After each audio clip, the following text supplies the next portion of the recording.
Ballard Model Shipbuilders.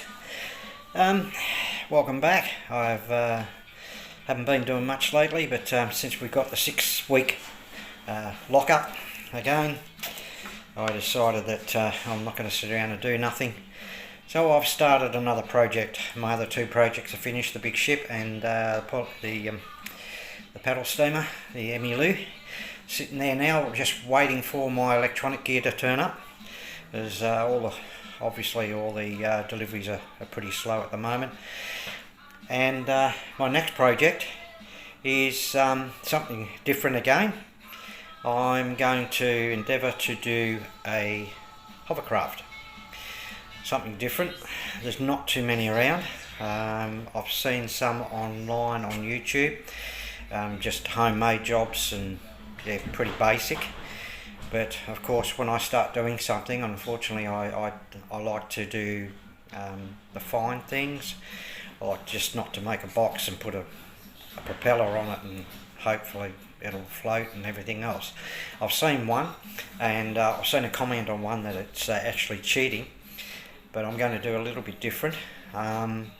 Basically, I've got some polystyrene on order, so that's coming. Putting 2 layers together, cutting out a base, putting one fan inside up towards the bow, so around about, not midships, but up around to the bow. That gives you your thrust underneath. And the outside area, instead of the apron, I saw someone use a rubber tyre, an inner tube off a bike. And I thought, well, that's great, especially if you're going to do grass or ice or anything like that. Wasn't too good in the water, so I'm going to go a little bit different. He didn't have much of a thrust to pick the bow up, so every time he used the thrust, the water would come up under the rubber tube. Although he had all his electronic gear, which was pretty smart, and I haven't got one here, but I've got them in the other room. He had a plastic container, run the leads into the plastic container, and it was sat back down, stuck down at the aft, and then he just put the lid on top and everything stayed nice and dry. So really smart move. So that's what I'm going to do also. I'm going to put that in about midships, but with mine I can show you here. This is what we're looking at. It's a New Zealand, it's the International Airport's new rescue hovercraft in 2015. So I'm hoping you can see that. Sorry, that's more like it. So that's what she looks like. As you can see here, the main ballast area, excuse me, I'll use a rubber tube, and I'm thinking actually of putting a skirt, well they call that the skirt, but of putting an extra skirt underneath which will give it pressure. I'm working on the cabin at the moment, the first cabin, and oh, excuse me. I'm on the second part now, and I've only started today. Once I get the polystyrene in, I'll get the rubber tube and put it all in, you inflate it. Yeah,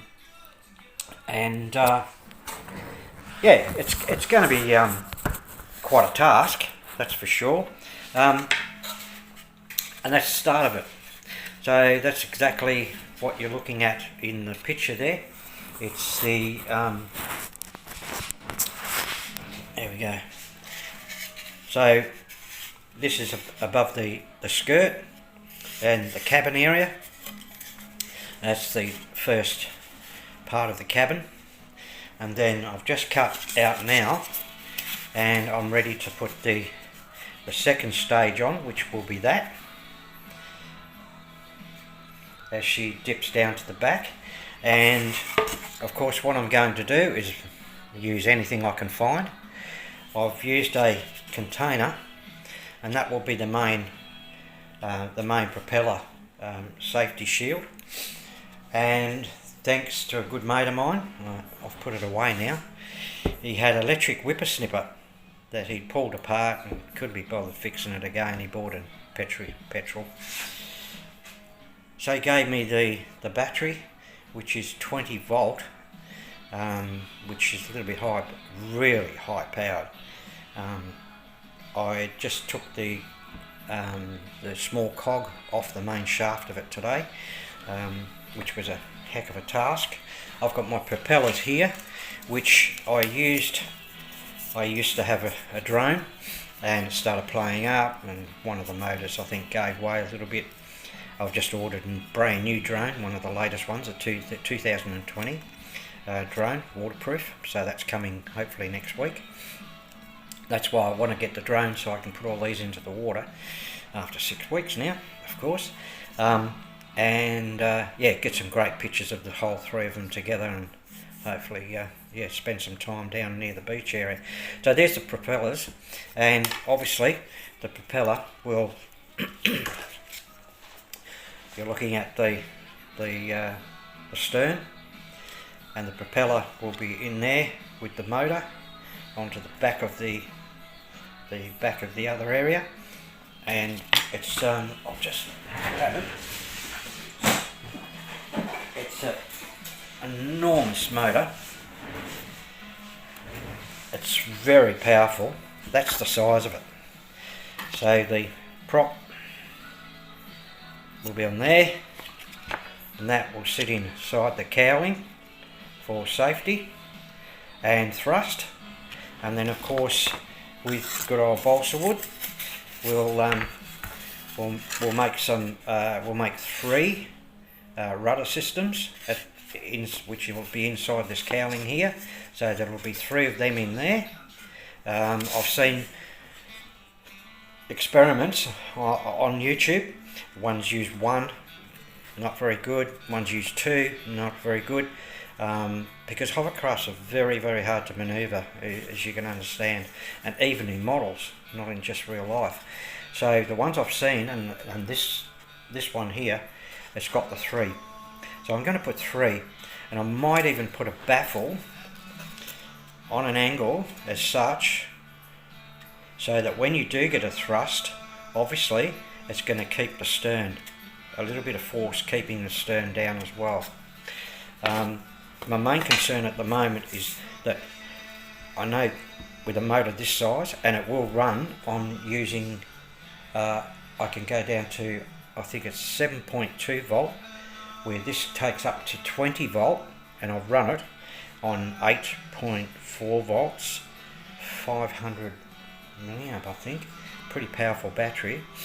But the problems I've had in the past is that when I've got the electronic gear set up, it's too much of an overload and cuts the whole thing out, because they have a safety overload, power safety overload.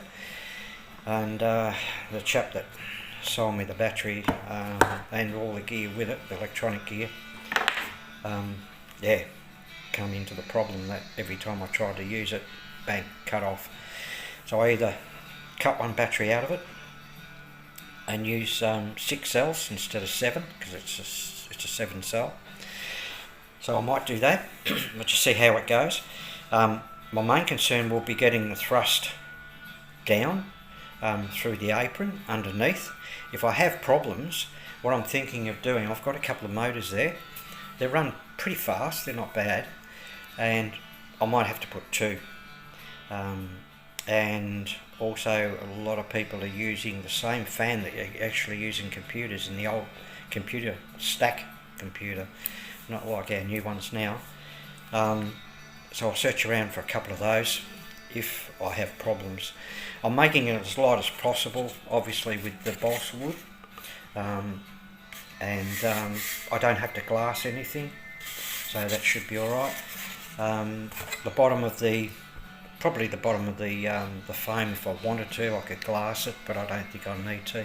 It's going to float anyway, it's never going to sink, because 1, you've got the rubber tube, 2, you've got polystyrene, so the water shouldn't come up onto the deck part at all. Touch wood, keep my fingers crossed. But thanks to a good mate of mine, yeah, if you can never get these things, and it's pretty heavy, so it's going to put a bit of weight onto the stern as well, which would be good. So hopefully it'll all balance out. And like I said, this really flies at 20 volt, even at 8.4. And I'm thinking about cutting it down to about 7.2, because most of the running gear that you get now, I'm putting in an order for a totally new remote control system, a 6-channel.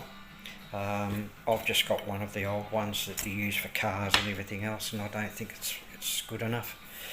But at least if I can get a 6-channel, something decent, I can program the 3 boats and yeah, take it from there. So there she is. That's my next project, and I've already just started today, this afternoon actually. And as I said, I'm up to this stage. The windows will be blackened here except the front. I'll probably put controls and everything else in here, and seats. I'm not quite sure yet. We'll just see how it goes. Alright, anyway, that's all I've got to say for now. I hope everybody's staying safe, and please feel free to subscribe and hit the like button. Really appreciate it. And any comments that come back. And if you've got any ideas, there's not too many. If you go online and have a look and see how many hovercrafts, there's not too many at all. And as I said, most of them are just kit form, or they just make them homemade. They make them out of plastic containers, and you name it, they do it. Like I'd said, you know, for me to do it this way, I wanted to make it look good, and as close as the model and the real thing, so make it pretty well close to what we've got there. So yeah, it's an unusual one. It's international airports, of course, in New Zealand, runways off the water. I don't know if they've still got them in commission, but they use them in case of planes, of course, hitting the water. And they use the hovercrafts because they can go just about anywhere over the sand and the rocks and down through the wharf areas. And so yeah, and I'll probably do it the same colours, yellow. I want to try and put some lights on, so we'll try and do the whole thing. We'll see how we go. Alright, okay, that's all I've got to say for now. It's just a quick vlog, and yeah, like I said, hope everybody's staying safe. And unfortunately here in Victoria we're on another 6-week lockdown. I've got to keep myself occupied, otherwise you go crazy, stir crazy at home. And yeah, we'll leave it at that. Alright, thanks again, all the best. God bless. Bye-bye. Like a Hellcat.